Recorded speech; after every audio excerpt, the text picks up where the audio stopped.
and welcome to episode 14 of the Absolute Game of Nerds with your non-geek, non-nerd hosts, JP and Rohan. And today we have a special guest. We have a man by the name of Brett from Character Crave. He has a friend of our last guest, so pretty cool connection there. But Rohan, why don't you give him a proper introduction? So we have Brett with us today. This is actually my first time actually officially meeting Brett. We've been chatting a bit on Instagram. I first heard of Brett because Nick, our guest from last week, Brett was on his podcast right after the James Gunn DC announcement. And Brett is a big DC guy, and they kind of went through the whole slate, in which we're going to definitely get into a little bit at the end here. And I will say I love Marvel movies and just comic book movies in general. And I listen to anything I can when certain movies come out. The episode that he was on with Nick was it got me more hyped for any other comic book movie than the episode was just excellent. And so I was like, I listened to it and I said, we got to get this guy on. And so Nick connected me to him on IG and I just messaged him. He was more than willing to. So Brett, say hello. How you doing? Well, hey guys, I appreciate you having me on. I appreciate the praise for the episode. I really enjoyed talking about it. DC, obviously, they've had a rough track record, so they need all the supporters they can get. And so, I've stuck with them. And luckily, I've fortunately haven't had to, I'm still pretty young when all that stuff was coming out. So hopefully the future is brighter is all I'm going to say. I'm just a little bit about myself. I'm basically just an avid reader and I'm aspiring writer. I want to end up writing eventually. But so it's just how I got connected to Nick through reading comics and talking. And I'm real hyped to talk about this. I would talk about the DCU and get about comics and everything. Yeah, right on. And I will say, and JP and I are primarily Marvel guys, and the only time we ever talk about DC is when that first James Gunn announcement, we kind of had a brief chat on it on the show. And then JP is hoping that Lobo and Booster Gold takes his kids to college. So we always I heard you talking about that. We laugh about that. But otherwise, you're our first actual let's talk about some DC, which is very exciting because we should definitely talk about more about DC. So why don't you start? We usually start with an origin story for yourself. So tell us kind of growing up, how did you get into comics? What characters did you follow? What got you into those characters? Kind of give us that tale. Yeah, so it's funny. I was the same way as Nick. He calls it the cartoon to comics pipeline. And I was growing up with Batman the animated series, Justice League, X-Men, the '90s Spider-Man show, all that stuff. And eventually that led me to comics. But it's funny, I started reading comics later in life because I remember when I was real young, probably 6 years old, I was in a library and I was looking at a Batman encyclopedia or something. And it had a picture of the Death of the Family cover holding, Batman holding Jason Todd. And I was so young, I didn't even realize that there was more than one Robin at the time. So I was like, oh my God, Robin, what happened to Rob? I remember being so traumatized by that at 6 years old. So I was I didn't end up reading comics until I was later, which was kind of funny. And then during high school, I ended up not taking a break, but obviously I was playing sports and I was busy with that. So when I got to college is really when I started really reading comics consistently and collecting to read essentially. I have this boatload of omnis and whatnot. I prefer the trades. I think that's the way to go. So you're not really the comics, just the trades, just getting all into. Well, I still pick up floppies each week for the new books, but for anything in the past, we had floppy disks. That's what we had. Yeah. Because I just started using that term because I usually just would say obviously single issues, but I got put onto that term, so it's kind of funny. I like that too. The floppies, that's great. So I got a buddy who is in a trade real quick. He knows more about the Flash, what I hope we get into, and he knows more about the Flash and Flashpoint because of the trades he has, as he was buying them and reading them that way. Whereas I was more into Marvel, but I didn't really read them specifically. So I think he was schooling me on it over the Super Bowl. So I was pretty appreciative of that. So yeah, the Flash has some crazy lore. You're probably learning some interesting things. So Brett, did you all automatically? I know you said you watched the X-Men and Spider-Man cartoons, but did you have just a natural gravitation towards DC then from the beginning, or? Yeah, it's funny because I can't really pinpoint what led me to gravitate towards DC over Marvel, because I still enjoy Marvel very much. Like, I love the MCU. I read not a good amount of Marvel, but a decent amount. You know, I really mess with Daredevil. I absolutely love him. He's my favorite Marvel character. But beyond that, you know, I try to know what I can, especially with the MCU being so popular. But I think it was Justice League that really did it, the animated show. I don't know Was that what the it one on was. Cartoon Network? Yeah, it's like the same continuity as the Batman, the animated series and stuff, and Superman. All those shows, like, because it was all connected. And I know Marvel was connected to the '90s stuff, but I don't know. I can't really pinpoint what got me towards. And then obviously, I would say probably the Nolan movies, Batman Begins and The Dark Knight. I was right in the wheelhouse for that. 9, 10 years old when The Dark Knight came out. So I said 9, 10 years old. That's pretty dark stuff, especially like with the Joker. yeah, Oh my gosh, I was definitely, that was another one that when I watched the first time, I was like, whoa, this is intense. Yeah, it was. I mean, you that was Iron Man came out, so it's kind of like you had a trajectory of either Marvel or DC. And you know, when The Dark Knight came out, which was I think 2008, I had said to someone, why is a Joker back in this? I thought he died. And they're like, well, this is a new Joker. And I'm like, well, how do you do that? Because I was all about continuity with the previous Batman movies and Superman movies, right? So I didn't think you know, why rewrite it? You already did it once. Bring a new character in. And then I finally got a chance to sit down and watch it, and I was blown away by that. Probably one of my top movies of all time. But I mean, you could have gone either way because the MCU was just beginning, and DCU, I guess, you know, The Dark Knight was the middle of that, and then they kind of, you know, they did have the resurrection, but that Scott Snyderverse wasn't anything, you know, that many fans loved. And Brett, you can probably speak to this. I was just gonna make 2 points. So first off, I was gonna say, you know, we talk about, like, when we talk about the MCU, we especially love like Infinity War and Endgame, and like to this day, those are like comfort movies for me. And like whenever it's like I kind of want to watch a movie, but I can't think of anything, I'll throw those on, and I'm happy to watch it. Yeah, I feel the same way about the MCU movies. They're really that good. Yeah, the Christopher Nolan Batman movies, though, are in that same vein for me. Like, I will happily rewatch those anytime. Like, I need to watch. Like, I love like those.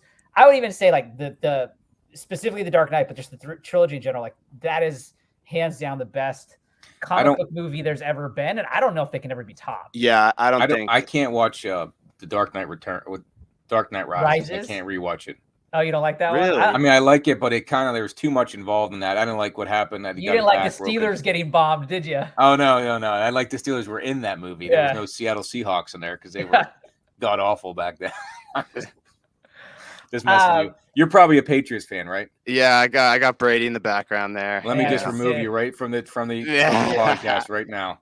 But the other point I was going to make, I feel like the success of the Dark Knight trilogy almost set up the DCU for failure, because it was like they were highly successful. Like Dark Knight was like made over $1 billion, obviously. And so I remember like after those movies came out, like they came out and DC was like, oh, we're going to make a Superman movie next. And it's going to be a darker, grittier version, because they wanted to match this momentum from the Dark Knight. And I remember thinking like, but Superman's not dark and gritty. Like, I feel like we're going to get away. Like we're going to go too far into this, like dark and gritty is what sells. So every character we make now from DC's got to be dark and gritty. And it's like, that's, at least, again, I have very little knowledge of DC. You know, I know Superman, I know Batman, I know very little about anything else. But like dark and gritty is not what I get really from Superman. I don't really pick up a dark and gritty vibe from Aquaman and Flash or Wonder Woman ever. But maybe I'm wrong there. No, yeah, you're totally right. And the funny thing is, the comics went this route too. Like, I don't know if you're familiar with the New 52, the reboot that they did in 2011. Yeah, you guys probably at least heard of it. And the comics went the same route as trying to make everything darker, like literally like Batman. And it's there's no Batman. He covers that. You know, his world is plenty dark for all of them. And you know, obviously when you get like Darkseid involved, it gets dark for everybody. But you're completely right. Like Superman's stories, you should, in my opinion, this is why I kind of have high hopes for Superman Legacy written by James Gunn, because he gets how you're supposed to feel when you're reading Superman. You're supposed to feel inspired. You're supposed to you're supposed to walk out of that theater like feeling like you're a better person than when you walked in, just having witnessed Superman be Superman, you know? And so you didn't get that vibe, even though like I know what Zack Snyder tried to do, but it didn't work for Superman. You know, I wouldn't have gone that route personally. Yeah, I was surprised that that movie, that the second movie that came out was Batman versus Superman. Oh, it's awful. Yeah, I was and that's I could go on and on about that because here's the thing. If they wanted to do like a world's finest movie right away, because remember, we just had the Nolan trilogy, so we didn't necessarily need to do a Batman solo movie.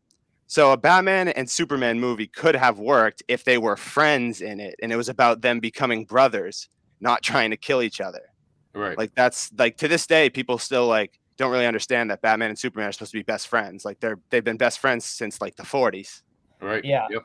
And the real shame of it too is like I really like Henry Cavill as Superman. He was amazing. I just don't think that the character they wrote of Superman for him was the right one. No, And it even on wasn't that fair note, to like, him. and even for that, like, I thought Ben Affleck was a great Batman. It's just the movies sucked. He absolutely could have played the part just fine with proper Yeah. writing. All the cast could have been great with proper writing. Absolutely. And Henry Cavill especially. Like there's this Superman story called Superman Up in the Sky, which if you ever get a chance, I highly recommend it, you guys. It's my personal favorite Superman story. And it's basically just he goes into space to save a little girl and he jumps through the most ridiculous comic booky hoops you can think of to save this little girl. And that's the story. And I like fantasize about seeing Henry Cavill get an adaptation of that movie because it just would be so perfect just to send him off with one perfect Superman movie and then do your own thing. But obviously, it doesn't look like that's going to happen. But that would be the dream. I think that James Gunn may bring him back for an Elseworlds, which I do like that take. I hope so. Having I really the do. Elseworlds out because I'm thinking, why are you doing these Batman movies on the outside? And I don't know how. I mean, I'd love to get into the whole DCU thing. Rohan, we have things we can talk about before then, but I have my thoughts on the Elseworlds, what they're building, and just the connection there because I like to continue the continuations. What is the continuity of the Marvel universe? I just like that knowing I've watched enough of them that I'm invested enough that I'm okay to go forward. If I'm a brand new person into it, do I want to go back and watch 30 movies? No. But I'm already into it 30 movies, I'm cool to keep it going. So the DC that comes out now, I'm here to start it. So, I'd like it to have some continuity. I can't even say continuity to this because why not? I mean, I don't get the Elseworld stuff just is cool, but I mean, kind of will make. I was confused why they had a Joker again in 2008 after 1989's Joker.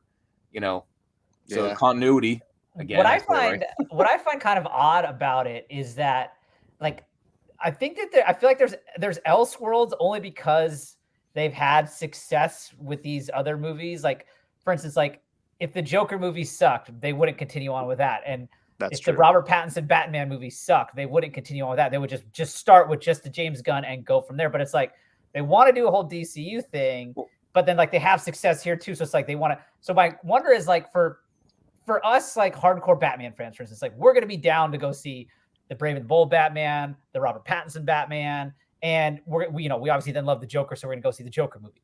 But for like a casual fan, which they have to attract for any success of any real kind, are they going to be open to see, like we talk about it's Elseworlds, but really it's just like two other successful Batman franchises essentially. And so it's like, are people going to want to be on board with 3 separate Batman universes going on at the same time?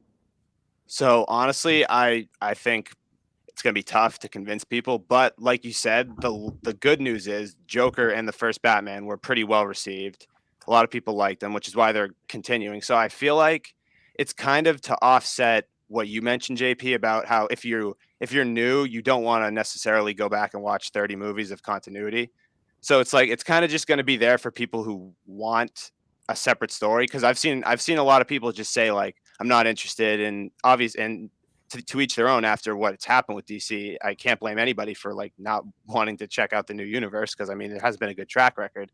But if people did like the Batman, they could just want to stick with that.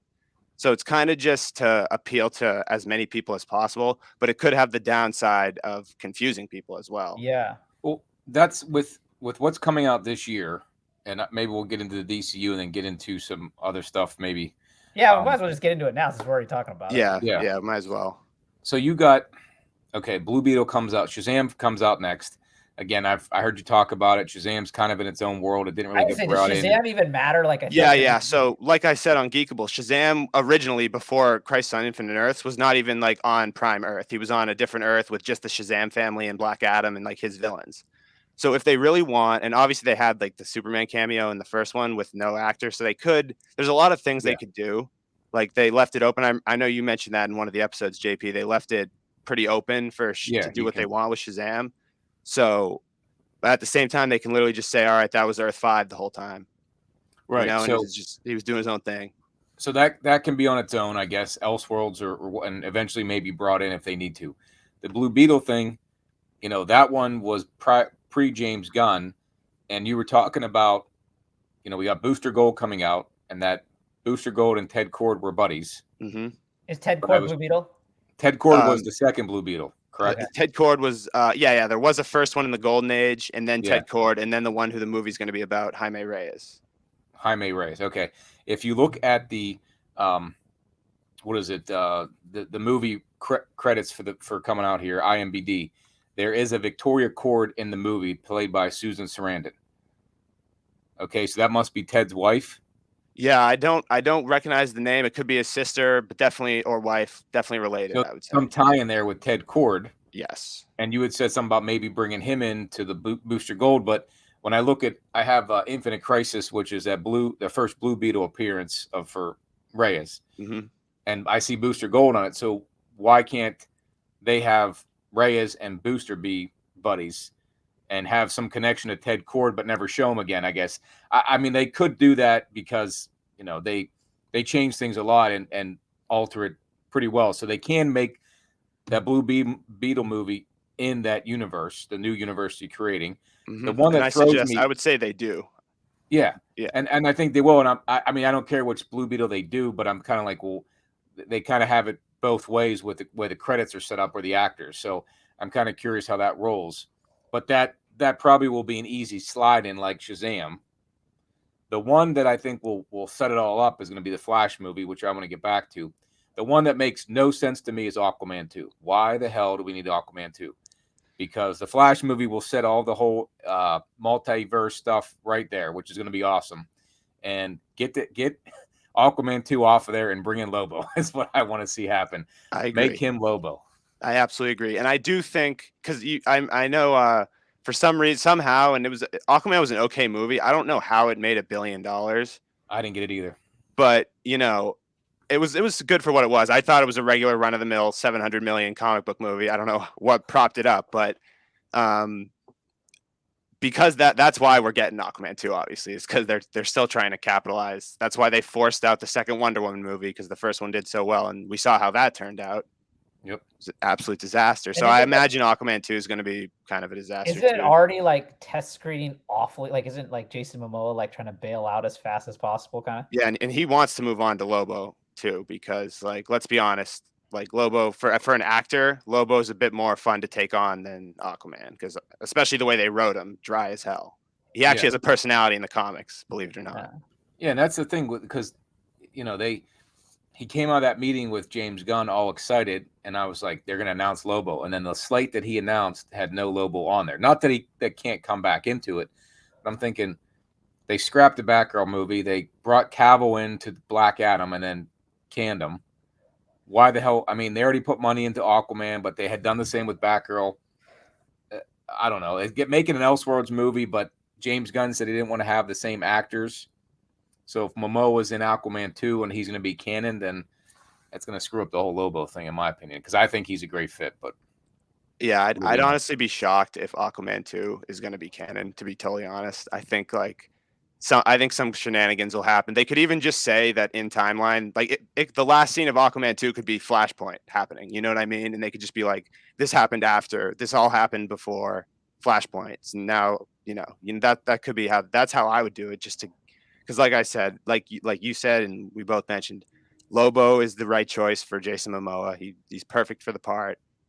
And I think the reason that they haven't said anything is, and that's also regarding like the future of Wonder Woman, the future of Flash, and the new DCU. It's because they don't want to completely tank the chances of these movies. Like they don't want to necessarily be like, yeah, we're throwing out Jason Momoa as Aquaman anyway. Don't watch Aquaman, yeah. So yeah, go watch his movie as Aquaman. So they're gonna But wait. I mean, Real quick, with Flash, though, I mean, that movie looks awesome the way they set it up. There was no reason to even make Aquaman 2, but it already was in motion. But that Flash movie is like, I'm going to see it because I know it's going to set up this new, I call it the DCGU, the DC gun universe. Okay, yeah, I like that. Real quick, isn't it set up where Flash comes out and then Aquaman 2 comes out after? In December, yeah. Yeah, that seems even like, I feel like they should, if they're not going to can it, they should just like flip-flop them. That way they can be like, it's out and out of the way, and now let's go. Yeah, I agree. But they want the summer blockbuster slot for the Flash, which I kind of understand. Yeah. I'm telling you, I'm looking forward to that movie, because how it sets it up. As much as Affleck and Keaton being into it, I don't know if Bale will be in that or not. It won't. To me, it'd be cool if he is, but I don't. It's not going to be the end. And for me, I just think it's going to be a great movie to reset everything, and I think it's a great concept. Obviously, MCU's doing it, but DC did it first. Well, so the interesting thing about Flashpoint is it's not completely multiverse. It's time travel. So what Barry does is they don't go to a different universe. He messes up the main universe essentially. So if you notice in the trailers, what's up? Well, the time travel in the MCU was different than what we're used to in Back to the Future. So they're doing the Back to the Future time travel where you mess up a timeline. Yeah. So what happens is Barry's going to go back and save his mom from being murdered, and the butterfly effect is going to. That's why it'll be, because if you notice in the trailers, you don't see Ben Affleck and Michael Keaton interact because they won't. They're in different timelines. Right, he'll be talking to Ben Affleck first before he goes back. Yes, yeah. So all the Ben Affleck scenes will be before the Flashpoint. Okay, so he saves his mom, and then that creates the Michael Keaton Batman as a butterfly effect? Correct. Which is going to be interesting. I don't know, because in the comics, it does something totally different. Bruce Wayne is, it doesn't bring in a different version of Bruce Wayne, is all I'll say. It brings in his dad, right? Yeah, Thomas Wayne. Got it. Yeah, it's a pretty cool storyline. I mean, I say the one thing that DC had and is great writing, at least on those type of storylines that I've heard. The Frank Miller, Batman, Dark Knight, the Flashpoint. I mean, there was some well written stuff. Green Lantern. Not saying Jeff Johns on Green Lantern. Yep. But I mean, I think some of that writing was tremendous. Not that I like reading. I wish I could had more time to read this stuff, but from what I understand about it, I think there's a lot of great deep stuff. And that's probably why DC went dark, is because those storylines were dark. Yeah. There has been some success with going dark in the past, but it's all because, they're trying to fight for that to not be the case. So when the universe is just dark and Superman's dark and everybody's dark, it doesn't hit when bad things happen because it's already bad. Yeah. Right. Yeah. Yep. Like the reason that Darkseid coming down from Apocalypse is so like horrible and a big event is because usually things are going pretty okay. So everybody protects their own city, and then boom, the literal god of death comes and decides he wants Earth for himself. It's like, okay. Well, that's the thing. Like, so we have the slate of what James Gunn's what he announced for the next. How many years is it going to be for? 8 to 10. So he only announced. So what he said was he announced half of the first chapter. So there's still a bunch of projects that are. Oh, I didn't realize it was half. Yeah, it was only half. So that's pretty intriguing to me. That's why I'm thinking like, like a potential Lobo all that stuff could be just behind the curtain that he hasn't pulled back yet. Okay, so out of all the slate, so we got, I know you went over this on Geekable with Nick. Out of the whole group. We can get into each one, or if you want to just tell me the few that you like. Real quick, I have a few I like. Before we get into the slate, Brett, how do you see like Flashpoint ending to set up what's to come? Like, what is your kind of thoughts on that?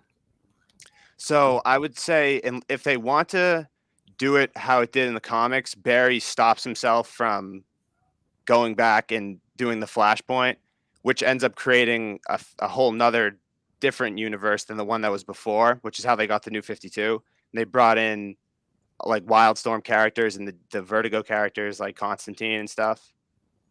So I imagine that you'll have the DCEU like as we know it. It's the post Snyderverse stuff. Then the Flashpoint will happen. The first one, he'll go back to save his mom, which will create the Michael Keaton universe. And then at the end of the movie, he'll stop himself from doing that, which will end us up with the new DCU. And then are you predicting that they're going to replace Ezra Miller? I mean, they best. Yeah. But will they do that? Like I've heard people say like there'll be a post-credit scene where like they'll get Grant Gustin, I guess, who's the guy from the show, to come on board, and Ezra Miller will get the boot. Like that's yeah. So I mean, I heard that. I mean, we got Grant Gustin has been playing Flash for like 9 seasons of TV. So I have heard that he might want to move on, which would be his prerogative, to do a different character as creatively. Like that makes sense. So if that rumor is true, then they might have to just go a completely new actor, but that might be false, and he might want to end up getting promoted to the movies if he wants to look at it like that. Yeah. So do you think that the change will happen in the movie, or it'll just whenever they come out again? I don't know if they'll reveal the new Flash in the movie. They might, though. That would be pretty cool if they do. Yeah. But I don't think they've done James Gunn claims they haven't done much casting yet. So that's what we'll I thought maybe he would die in it and they would have a whole new multiverse. But now that you're explaining it to me that it's just a timeline, then maybe they'll just kind of like they did with the Hulk, and they went from what was his name? Edward Norton to Mark Ruffalo. They just Mark went Ruffalo. Right they had a guy even before that who played. Yeah, well, that was like that movie's essentially like not in canon, right? Like, but that was a good Eric movie. Bana. I like that. No, I love Eric Bana, but that movie was not good. I liked when he fought the dogs. Let's put it that way. I was like, what the hell? But so they can just all of a sudden take him out like they did with Norton, and then make a funny joke down the road, which I thought was great in She-Hulk, how they brought that back. So I think you can cut that there and just go straight on from it. But I'm thinking, I thought that was more multiverse. So that being a timeline thing, that still sets it up to be a whole different universe with, are they going to keep the Superman? What's her name? Kara? I hope so. If she does a good job, because obviously Supergirl has a movie announced on the slate. So if she does a good job, the same Supergirl, isn't she supposed to be blonde? And yeah, that's what I was asking. Supergirl, does that have that aesthetic? I always think she's supposed to be blonde-haired, blue-eyed, but they can change it. Yeah, or they can even throw a wig on her if they really want to. I mean, that I guess I was just curious if the actual character is like. It seems like they were going for like a kind of a moodier Supergirl. Does that match the comics? Like I've never read Supergirl. Yeah, so she's definitely a little bit darker than Superman. She had her backstory was a little bit more messed up because she remembers everything about what happened to Krypton, whereas Kal-El was just an infant.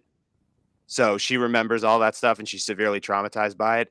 And in Flashpoint, the adaptation that they're going with for her, so in that comic, Superman was actually instead of landing in Smallville, he landed in the middle of Metropolis and like detonated this. Like it was an absolute disaster. Like tons of people died. The Metropolis was destroyed, and he ended up being taken into custody of the government and like being kept in a Red Sun room, and like he never got his powers. So they're giving Superman's role to Supergirl in the movie. Oh, okay. And then how will they bring in Superman into this world, I guess? We'll find out when Superman Legacy comes out. And then if you don't mind, Brett, like, do you mind going through each one of these movies that we have on the slate to kind of talk about? Because there's so much of them that I just know very little to none about. Yeah, I'll go through them for sure. Yeah, so then the first one we got so we go right into Creature Commandos animated HBO show. Yeah, so these are the ones I know the least about. It's going to be pretty cool, though. James Gunn kind of thrives with these more obscure characters. So they'll probably be connected. I know if you guys watched his Suicide Squad movie, right? Oh, I did not, but JP's told me about it. Yeah, so Rick Flag Jr. So his dad, Rick Flag Sr., is going to be like basically being essentially the Rick Flag of the Creature Commandos, like their leader. And so that'll be interesting. Like I said, that's the one I know the least about. So I'm going to just go into that one and see what happens. Okay, and that's the thing. From there, that's the thing though that James Gunn did so well with Guardians and Peacemaker and Suicide Squad was bringing B and C level characters to the forefront and making it so interesting that when I saw the announcement and they got the Trinity, I was like, damn it. I really wanted them to start outside like Marvel did and bring in lesser known or lesser movie if that's even a word, but filmed characters. Like Green Lantern had a bad movie, right? Even though I love Ryan Reynolds, but it was a bad movie. So make a new one. They made, how many Batmans and Supermans have you made? Make another Green Lantern and start with that one. That's a whole universe there you could do. Why do we need Superman? And again, when we get into it, like the Authority sounds cool. We'll get into all those, but I'm like, man, that was kind of like when I saw the list, I was like, I was not as excited as I had hoped. So, but Creature Commandos definitely sounds like it could be up James Gunn's wheelhouse there. So that could be pretty cool. Waller, I mean, he's done such a great job with her, and she's done a great job in that role. That's an HBO show. It'd be great. Bring in John Cena, Vigilante. You know, yeah, Waller's gonna be cool because she has like ties to all sorts of areas of the DC universe, so they can set up so much in that show, like all the organizations that they need to run, and like there'll be a lot of setup in that show for the wider that'll be universe. like kind of like Shield for Marvel, then perhaps. Yeah, or is it more like Thaddeus Ross? Is she more like Thaddeus or Thunderbolt Ross? Yeah, I would say she does. Yeah, she's similar to Ross in a sense, definitely. Got it. But she also, and I think Ross might be the same way, but like Waller truly does like believe she's doing the right thing. Like she believes that like she's doing what's best for the country and whatnot. And her backstory is really interesting. So I hope they go into it a little bit in the show. She has like a pretty tragic backstory. Oh yeah, that'd be interesting to see for sure. What's her backstory, real quick? So it was revealed in the John Ostrander Suicide Squad run from way back in the day. But she basically was like just a regular mother, had a couple of kids, and living a pretty nice life. It was living in the city, and then her kids ended up getting killed. And then she ended up using that to like rise through the ranks of like she got into politics, like cleaned up her town, cleaned up her neighborhood, then cleaned up her city, and then she ended up getting into the government and like ended up getting control of Task Force X. And so I hope they like show her, and like you can see, because she's known for her ruthlessness, and she was like the kindest, sweetest like woman with her family, and then like all that happened, and now she's like one of the most ruthless characters in comics. Yeah, it makes sense that how she got that way. I didn't realize that. I figured something happened, but yeah. So I hope they go in because it happened so long ago, and she just kind of moved on. It doesn't really it's not really mentioned at all anymore. Yeah, so I didn't even know it for years until I went back and read that run. Yeah, I didn't realize that. So next one is going to be Superman Legacy 2023 or no 2023 July 25th 2023 is what they said. 2023, I think 2025. Oh, sorry, I got that backwards. Yeah, you're right. I was like, damn, I can't wait now. Yeah, I know. If it was 2023, whoa. My bad. Okay, so that's down the road in 2 years. So that'll be before anything else comes out, correct? Except for any of the shows. I think Waller and Creature Commandos are going to be 2024, but that'll be the first movie.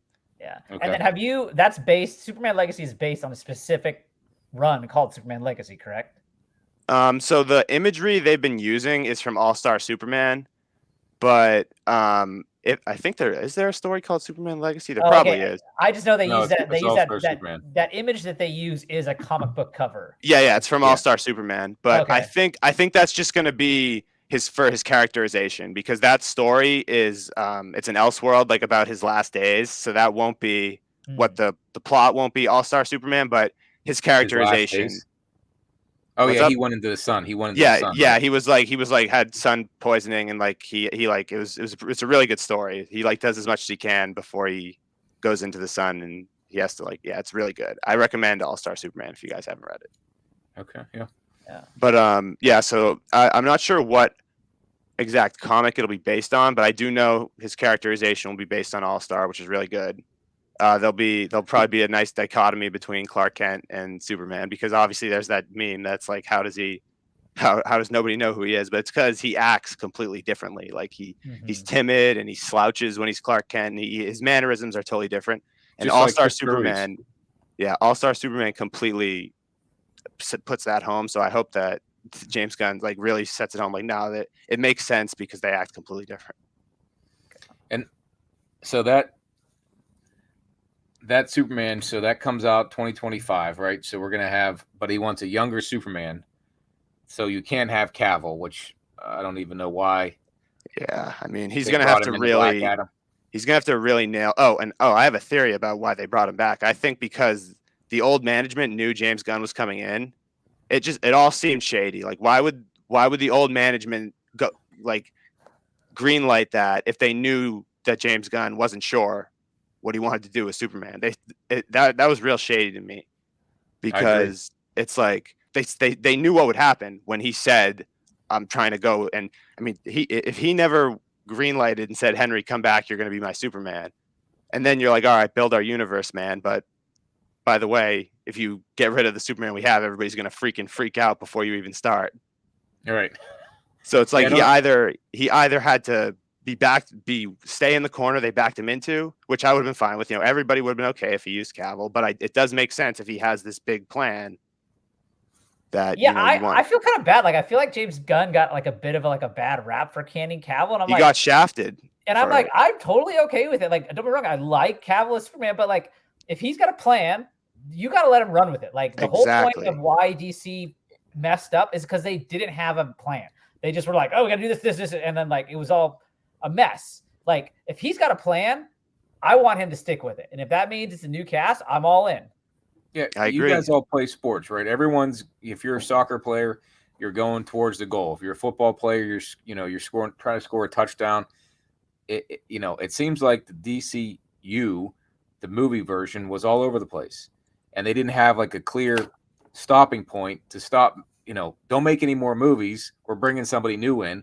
It's going to confuse everything. So they kept making these movies. Batgirl, Black Adam. Only reason I saw Black Adam was because I heard Cavill was going to be in it, and I wanted to see how they were going to put those two together. Stop making them. Just make your other Joker movies and Batman and quit with the universe stuff, and then right the ship. But they kept they weren't talking to each other. The team was just all over the place. Absolutely. It reminded me of like a really you can tell when like a basketball team is like so like not coordinated and they're all playing ISO out there and they're like not sharing the ball. Like they weren't playing as a team, and it can go to all sports, but I thought of that's what I think of because I remember I think of so many teams where they just play ISO. They don't pass the ball around, and that's what the DCEU was doing. Yeah, and they kind of screwed the whole thing up. So Cavill gets the shaft. Now you played Superman. If I'm sure Marvel wants him, who's he going to play that's even directly? Not that we want to get into that, but you were Superman. If you watch Friends, which I'm sure you probably didn't watch Friends, but Joey Tribbiani, one of the Friends cast, was Dr. Drake Ramore, and when he got canned, he didn't want to do anything else because he was Dr. Drake Ramore, this doctor.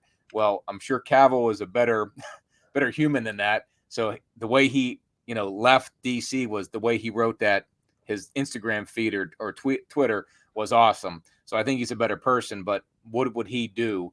Like, they kind of shafted him. Now I don't know if he can match that in the MCU, but that's for another day. So here you are with a brand new younger Superman with a story of, based on that end of day Superman. It's just kind of like, we'll see where that goes, Yeah, so it's definitely gonna be interesting depending on what they want to go with the plot, because some of the I think if I really had to make a guess, I would say they're gonna base it on Superman Birthright, which is by Mark Waid, which is more about his origin. It's how he learns about, and because what James Gunn did say is it's gonna relate to how he grapples between his Kryptonian legacy and his legacy on Earth, being raised as a human.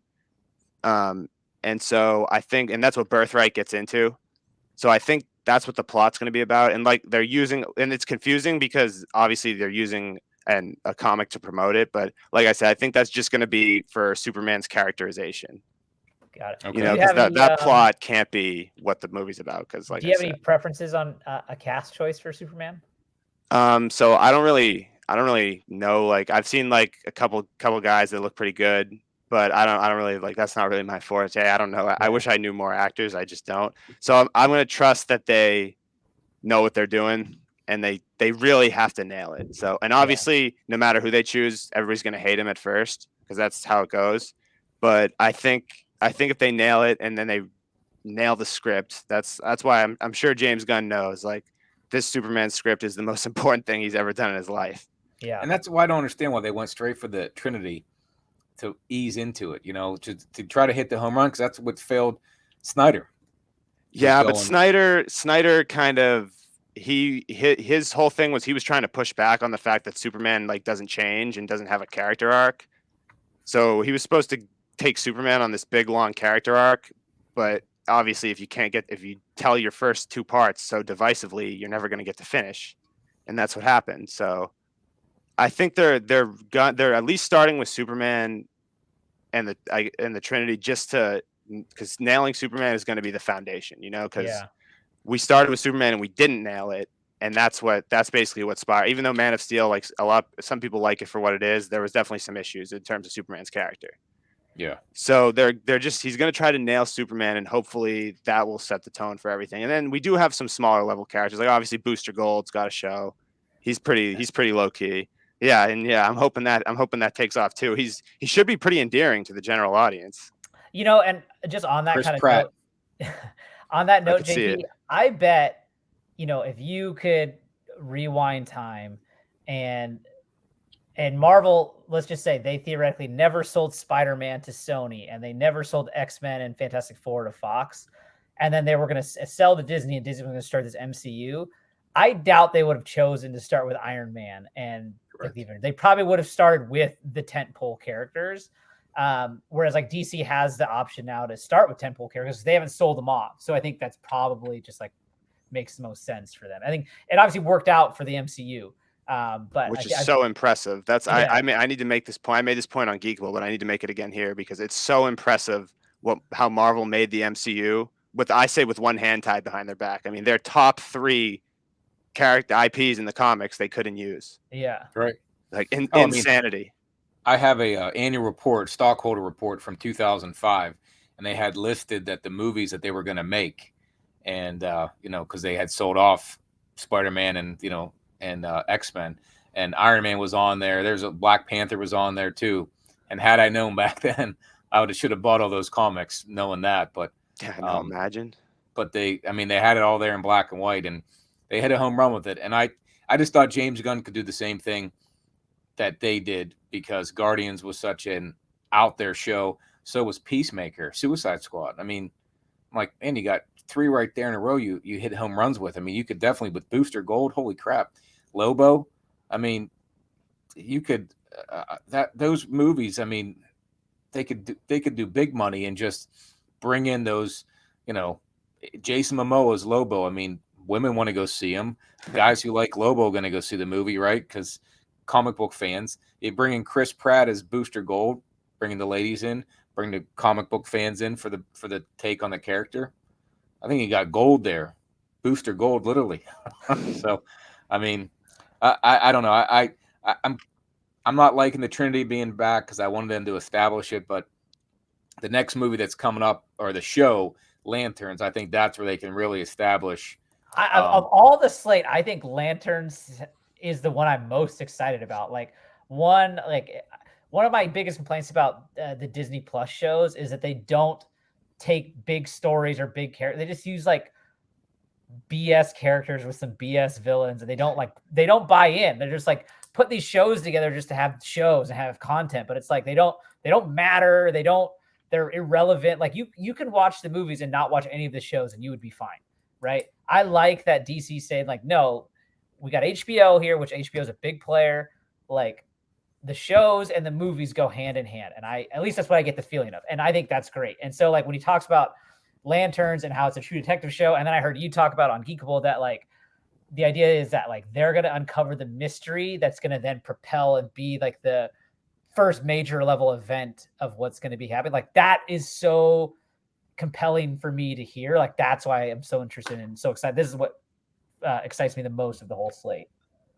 Yeah, I think it's got to be, especially because the Lanterns are like you mentioned, JP, just give them another shot. And I don't mind that they're doing a show because I assume if it's all successful, the Lanterns will surely eventually be in a movie. If it's not their own, it'll show up in a big event movie, whatever that may be. But so you have this Lantern show supposed to be based on Earth, so that's kind of like Lanterns is a great way to bring that Guardian Galaxy feel, but you're sticking on Earth. So that's going to be interesting. I'm interested to see what the plan is with that, because I think it's going to have something to do with like something happened in their sector 2814. I think that's what could be the case. But because I'll admit it is a weird choice to have it be based on Earth.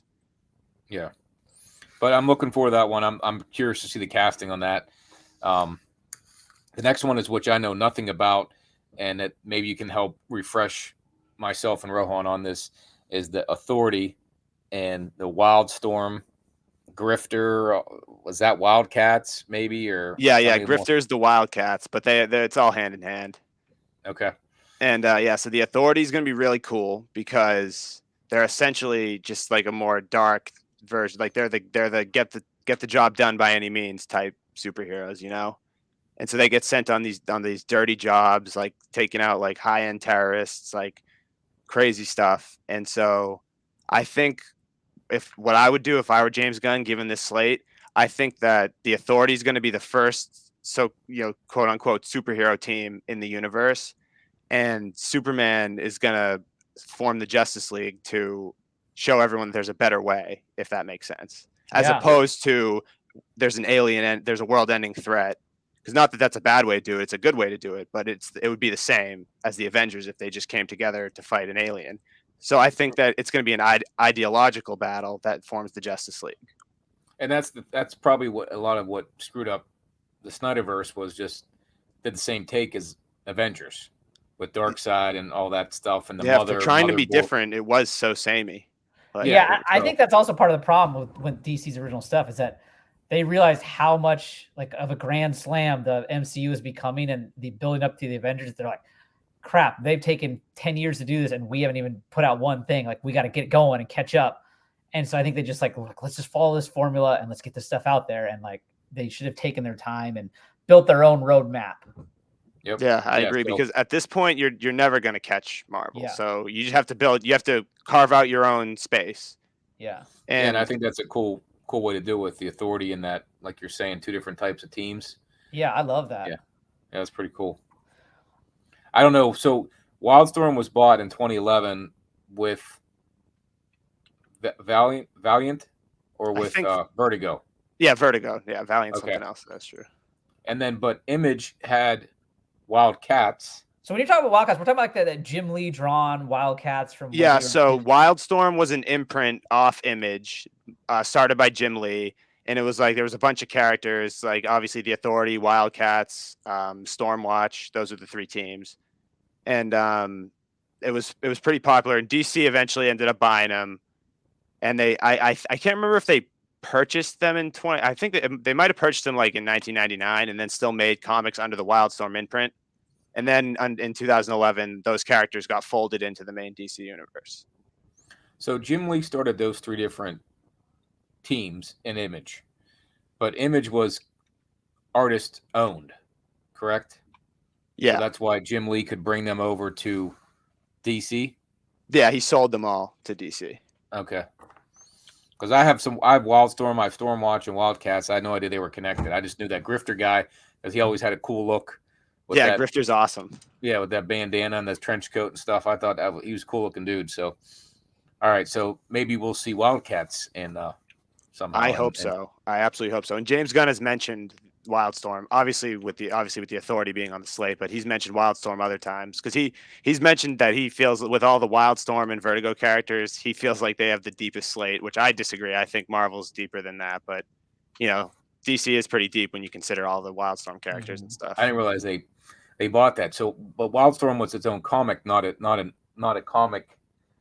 publishing company. Yeah, it was an imprint. An imprint. What does that mean? I think it means like an offshoot. That's what it was described to me as. Okay, because I remember the days when I started collecting was when Image started. All the guys left, and it was Image, and they had all this, the '90s crap that came out. And Wildcats is one of it. Stormwatch was just another take on it. And I found Wildstorm 1 everywhere I look in a flea market. So I didn't know. I heard that apparently they printed like millions and millions of copies when they were coming out. So their value is like nothing. They're dollar bins everywhere. Our episode that's going to drop this upcoming week, which is now going to be when this airs further down the line. It's our top 10 things we wish we knew. And one of JP's is like, if you find Image, Don't buy it. It's all crap. It's all crap because they all look like number ones, and maybe Wildstorm and Wildcats will be worth something someday. Now that I have 25 first issues of Wildcats because I bought a whole 100 copies to get a special gold edition. So I don't know. I don't know anything about Wildcats. All I know is I loved that number one with them all on the cover. And I used to try and draw that as a kid all the time. I loved that, but I don't know anything about the story. Neither do I. Just everything was bought for the artists back then. McFarlane, Jim Lee, and Rob Liefeld, and Wildcats look no different than the X-Men run he had. It's just different colors and characters. So it'll be cool if you see them on the screen because there is no any image characters on the screen on the TV or movies. They did that Spawn movie way back. Right, but I mean anything recent, right? Nothing's been recent. But not besides Invincible. Oh yeah, okay, that's right. That's it. Okay, so then we'll move on. We got the Authority, so there might be the reason why the Justice League starts up. Next is Paradise Lost, which is Wonder Woman. Mm-hmm. Or not Wonder Woman, pre-Wonder Woman, right? Yeah, I'm actually pretty excited about this. I think if they do what I think they're going to do, which is could be really interesting. Which is what? Which is the backstory of the Amazons in the comic, in the post-crisis continuity. Which is, I hope that they see the fact is the reason I reference the comic so much is because James Gunn specifically, put all these projects with the source material that's adapting them. So that, and he even said that Supergirl is going to be essentially a 1-to-1 adaptation of the book. Oh, nice. So I'm hoping that comic accuracy is the name of the game because especially with because obviously Marvel has done a lot of changing and it's worked for them. But I feel like DC should just stick to what's already successful because, I mean, these books are already well received. Stories have been told. People like them. So telling them now to a larger audience might be, I feel like that's the way to do it. Yeah, I would agree. If that makes sense. Yeah, Marvel changed a lot and it worked until Phase 4. So, yeah, whenever Snyder tried to change Superman to be dark, it didn't work. But if you stick to the stories that work, that people love, like you said, you'll bring in because it's when something that's well written will be well received. Exactly. Right? The Godfather is a great movie. You might not like that type of movie, but you can appreciate it. So well written stuff, well filmed stuff is can go a long way. So they talk about Paradise Lost being like kind of like a Game of Thrones-esque kind of feel. So is that backstory you're talking about? Is it like a lot of like backstabbing and political intrigue, that kind of thing? Yeah. So basically the way that the Amazons basically got enslaved by so Hippolyta is Wonder Woman's mother, and she basically had a romance with it's really Hercules. They call him Heracles. They use his like a traditional name, and he ends up like betraying her and like enslaving all the Amazons, and like they go through some pretty dark stuff, and they end up eventually all dying in their like final battle against their enslavers. And the goddesses basically take pity on them and like give them sympathy and resurrect all of them and put them on Paradise Island. And the reason that Hippolyta is gifted with Diana in clay form is because when she died, she was pregnant. She was the only one of them that was pregnant when she died and was resurrected. So the goddesses gifted her Diana as their patron, and that's why she has powers and stuff, because they blessed her. And so I hope if they go into that, it could be pretty interesting. Yeah, that does sound pretty cool. What storyline was that written out of? Was that called Paradise Lost, or was so Paradise? It's funny because Paradise Lost is a story, but it's not. It's a Wonder Woman story. She's in it, so I think they're just taking the name, and that because that all happened in George Perez's Wonder Woman run back in I think it was 86 when he started. Okay. All right. I see those all over the place, so I can pick those up to read or find a trade paperback, like you said. It's probably the best way, most effective way to get them. Yeah, that's how I read them. I just got the 6 volumes in trade. Yeah. So the next movie that's going to be the blockbuster after Superman is going to be The Brave and the Bold. The new take on Batman. Real quick before we get into the movie aspect of this. So I know of Batman the comic run, and then he's obviously got Detective Comics. So the only thing I know about Brave and the Bold is that's where the first appearance of the Justice League happened, was in Brave and the Bold 28, I think it was. does Brave and the Bold, the comic run, like, did it end up being a Batman run, or are they just using that title? I think they're just using the title because there was a show. Obviously, Batman the Brave and the Bold was coming out back when I was a kid. It was like a golden age homage to an animated show. So, and then that was obviously a comic, like a title of a comic runs, but it was somewhat associated with Batman, but it was really everybody. You know, it was one of those books that like they rotated in. Yeah. Okay. That's how they used to do it back in the day, right? Batman the Outsiders, Batman and Green Arrow, I mean, it was like every time you see a Brave and the Bold, I would see in the flea market, I'd look it up on Key Collector, and there's no value unless it was the first Justice League. There was no value there for those books, and yeah, unfortunately, they were drawn by a well-known. You know, at least they looked well drawn, like Neil Adams or Perez or somebody looked like they drew it. I don't know for sure, but I'm like, oh, this looks like a cool storyline. Nope, no value. So that's why it threw me when I heard Brave and the Bold. I'm like, man, I'm like, you got Superman, now you got a Wonder Woman pre-story, now you got Brave and the Bold, but this one is going to be like the take with sounds like Damian Wayne. Mm-hmm. Yeah, so it's going to be about the Bat family, which is at least different than Pattinson's, you know. So I think that's I appreciate of all the movies, like this is a new angle to take at Batman, which is what I really like. I really like. But you said on Geekable that Nightwing, the reason why Damian Wayne wasn't nuts because based on his backstory, I don't know if Rohan, if you know his backstory, how he became about Damian or about Nightwing. Damian.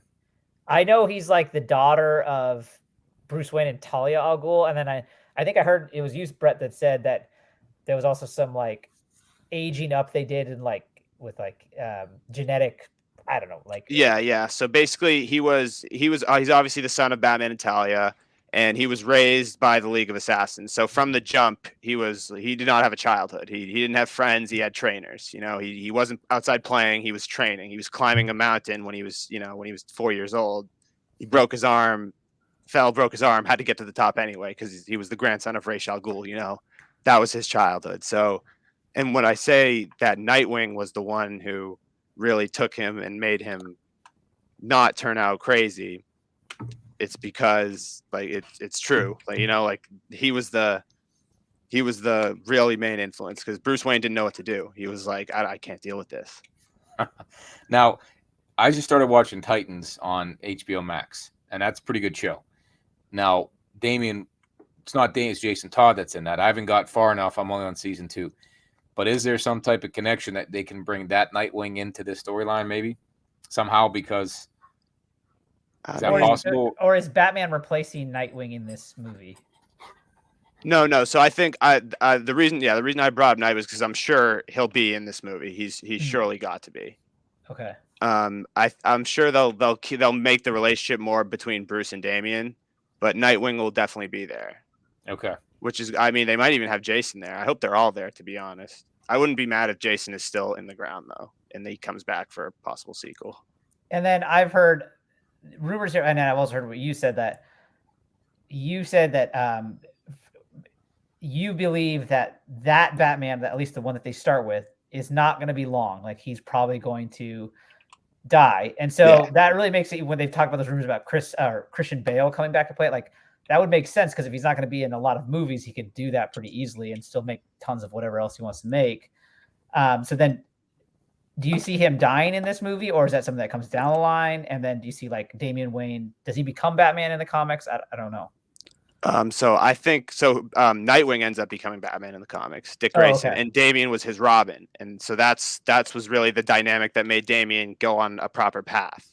Was when his time spent as Robin with Dick Grayson as Batman, because he was totally different than Bruce, obviously. Mm-hmm. And this was after Bruce.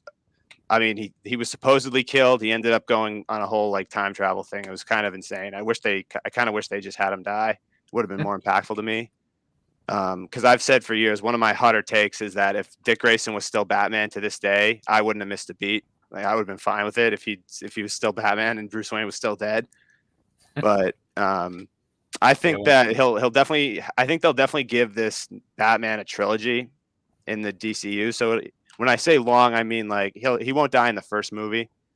He'll get a couple of his own movies, and then I think when they build up to whatever crisis they want to do, because I assume that's got to be the goal, right? That's DC's kind of fame, is the crises. So I assume that's got to be the goal. Okay, and then he'll perish in that, and then they'll move forward with whoever is playing. And then I think might as well make Dick Grayson Batman. Yeah, that would be awesome to me. I mean, I grew up with Robin being a campy kind of character, and the movies, the Schumacher movies, were just terrible. Those last couple, with Robin. So I never cared for Robin. He was just some dumb kid. But seeing Nightwing, Dick Grayson, and Titans, I'm like, this guy would be pretty cool in a movie. And so it kind of makes me want to go back and grab some of those old Nightwing comics, because that was, Robin just to me seems like just a throwaway character, but Nightwing is way cooler. So, but it's amazing to think like Robin came out. So like Batman was Detective Comics 27. Mm-hmm. Robin came out, I think it was 13 issues later. It's like it was 39 or 40. 39. And it's amazing. So he's essentially been around and he's on the cover of Batman 1. Yeah, he's as old as Batman. And so it's like he has been around essentially nearly as long as Batman. Maybe we'll say a year off. But like the fact that they've done so many Batman productions, but really not done a Batman and Robin production is crazy. It's insane. It's insane. And Dick Grayson, and I swear by Dick Grayson, he's my favorite character, Nightwing. He's absolutely my guy. So he's finally getting the clout that he deserves in the comics. Like he's like essentially the main cog in the DC universe right now in the comics. He's running the show because he's like that. Like he's literally a year younger than Batman in publication history. Like that's how long he's been around. And so it's crazy because when you think about it, we've seen him like grow up in comics. How often do you really see that? Like comics are usually everything's stagnant. But we've seen him be a campy little kid, like you said, JP, and now he's a badass grown man who's running the DC universe. It's pretty cool. So I don't know why they haven't taken advantage of that, because there's many people like me who absolutely love Nightwing, and we would flock to the theaters to see even a Nightwing solo movie. Yeah, that'd be a great Elseworlds movie, or just maybe that's on the slate too. Yeah, well, and that's the thing. If they're starting with Damian, they can go right into Nightwing. Yeah, because I think it would be as cool as it would be to see Batman go through all the Robins. You can probably just have a couple of them be grown up at the start. Yeah, and again, they've done so many different iterations of Batman. Why not do the Nightwing take on it? Because that's different, and that would bring a lot of, I'm going to see it because I like Batman, but I think it's definitely a cool take. And knowing that Nightwing now is Batman, because I haven't read the new stuff as much or much at all. That's to me that can be bringing your old time Batman fans and the Dick Grayson fans and Nightwing. So I think that's a great way to do it. So I think the title threw me off, but hearing what you're saying, I'm going to go see it no matter what. But what you're saying to me, I'm like, oh, this sounds pretty even better. So yeah, I think the titles were definitely, they just kind of threw out like titles that they thought were vaguely associated with, like Paradise. Like it's real weird. Paradise Lost. Like I said, they're talking about a completely different story. Like the story they're planning on telling doesn't sound anything like the Paradise Lost comic book, which is really interesting that they went with that name. Yeah. But, maybe they're just using the name to like call out to like real fans. Like, hey, we're doing this. It is. It's for people like me to be like, I know that. Yeah, we're doing this right for you guys. So. Which I appreciate. I've always said, like, as much as the general audience is important, these movies really should be made for guys like us, people who are really into it. I agree. Okay, sweet. Yeah, that just gets me super pumped for that movie. So then moving on, it's Booster Gold, the HBO series. This is JP's baby right here. So I don't know anything about Booster Gold other than that, like, apparently he's from the future and he comes back, and so he's got tech from the future and he uses that to be a superhero in the past. He's absolutely a hysterical character. He literally goes back in time to use future tech and obviously knowledge of the future to be a hero, to get famous, get chicks, and get money. Yeah. Like that's his goal. That's the best way to do it. This is straight up.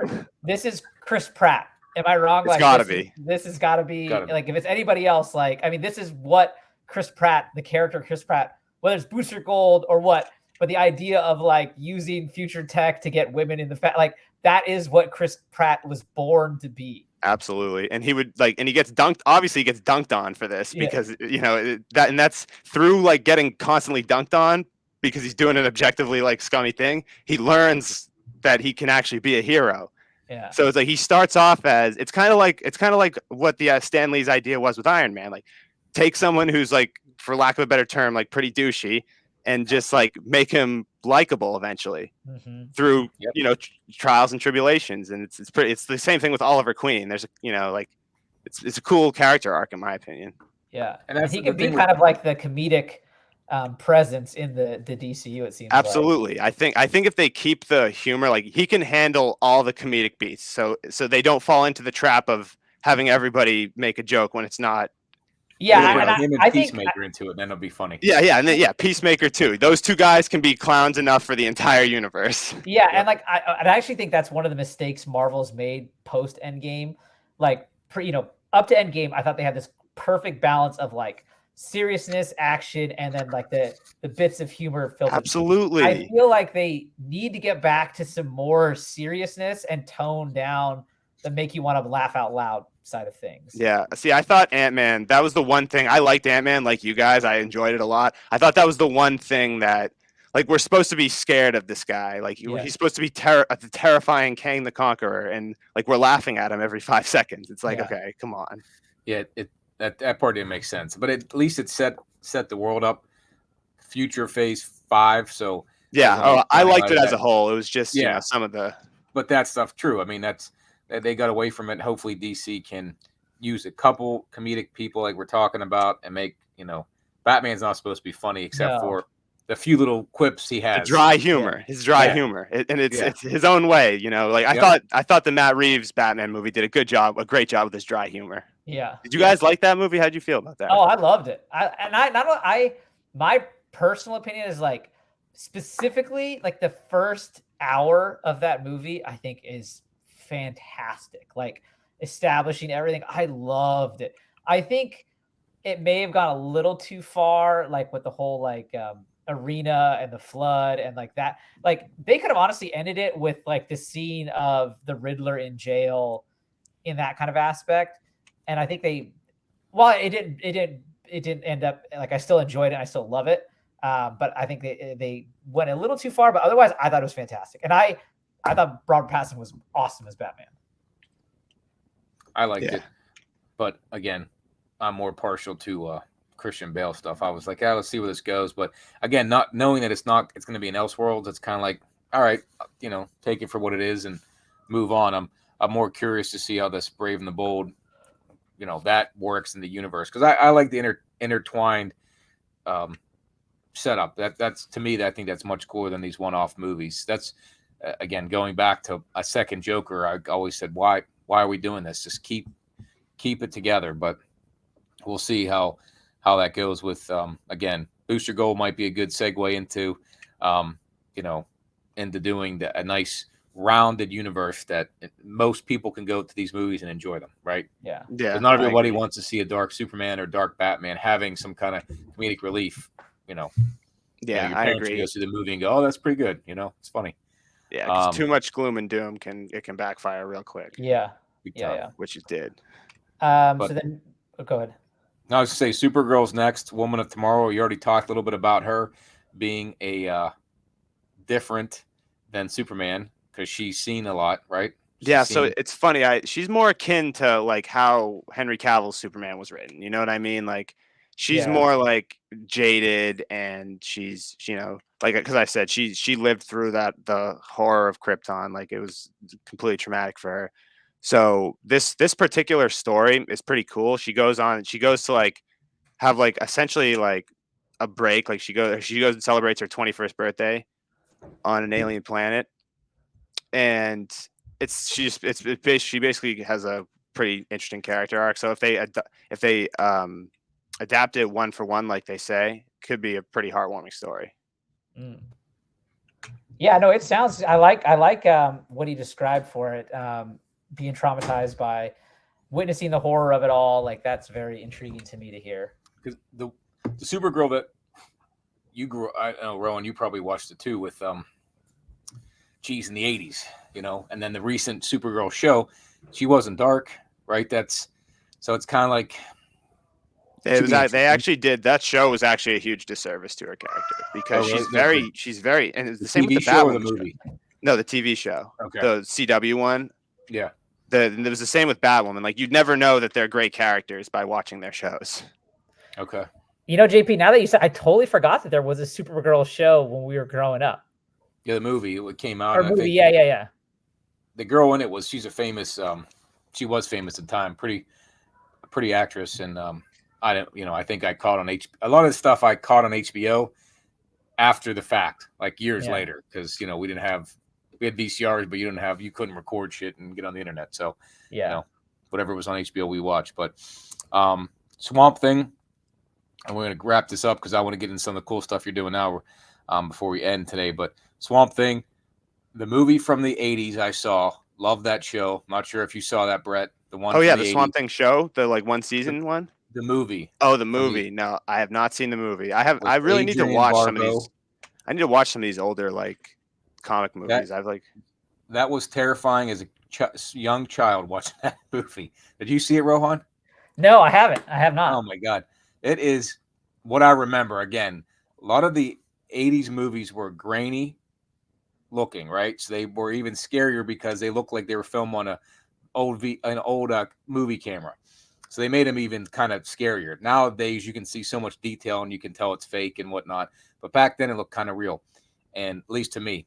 The Swamp Thing movie was somewhat terrifying, not totally, but it was a cool movie with some cool actors from that time frame. I would suggest if anybody is a Swamp Thing fan to go back and watch that movie from the 80s. It was a cool movie that I remember. Now, you may watch it today and say, JP, that sucked. Why did you tell me to watch that? But I'm saying I remember it vividly and well as I have good memories of that movie. Even though it was scary, it was pretty cool though. So, but this movie Swamp Thing is not necessarily related to everything else, but it does set up some stuff. Or what did he say? So it's going to be within the universe. It's going to be canon, but Swamp Thing's another character that he does his own. He kind of has his own corner of the universe. Yeah. So it's not like don't expect to see any cameos, but all the concepts introduced, like where he gets his powers from, the green, like that'll end up coming around and being important.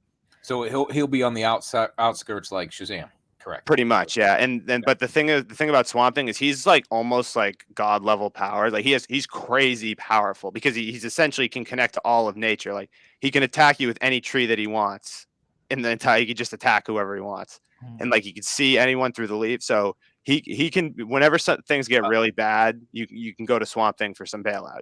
Like he'll be one of those reinforcement type characters when things get crazy. Now you said that real quick. You said that Batman, if he has a plan for Swamp Thing, that means it's written badly, correct? Something like that? Yes.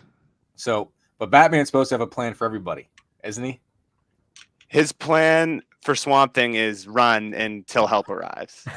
Like there are some characters where like Batman's plan is just, all right, let me just try to survive until help gets here. Because that's why he keeps the Justice League around, because he knows like I'm outgunned by some of these. But his backup plan for Superman was kryptonite. I mean, and I guess I remember him just trying to survive Doomsday in the Justice League movie, until Superman and Wonder Woman showed up. But I just thought he always had a contingency plan for everybody. So there's something out there that works.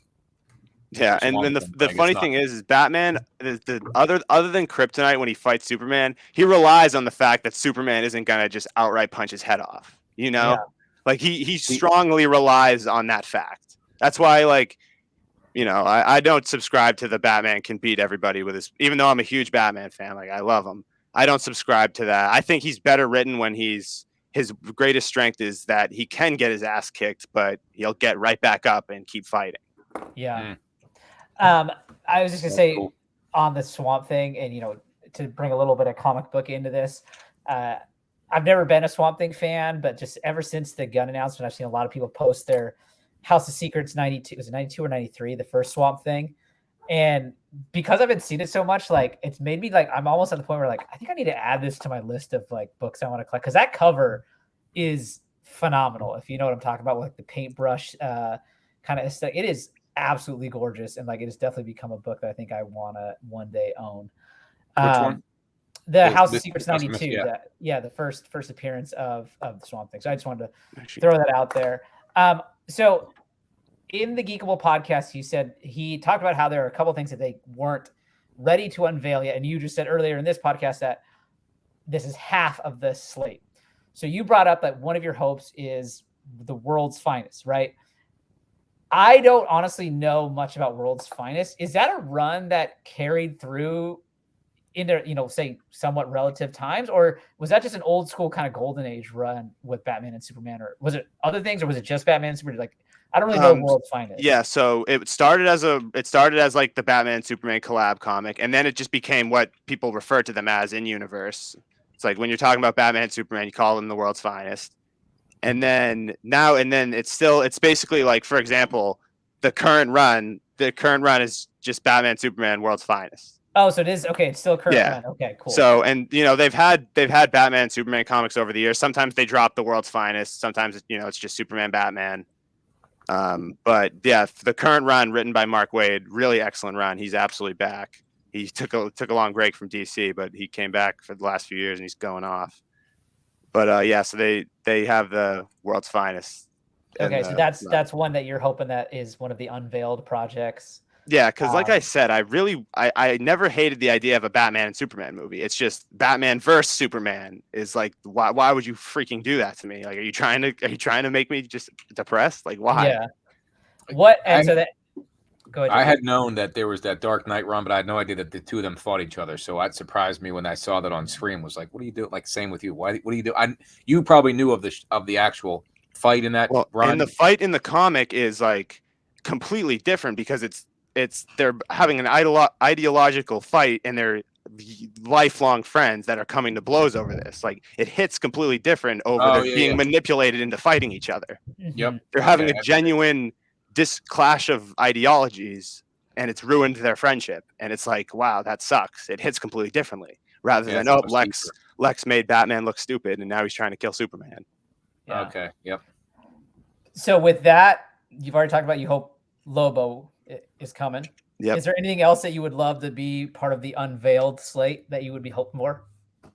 So honestly, it's funny that because James Gunn completely caught me off guard with what he announced. Like, I was expecting him to either it to be way out of left field, like way obscure, or completely playing it safe, like 7 Justice League solo movies type thing.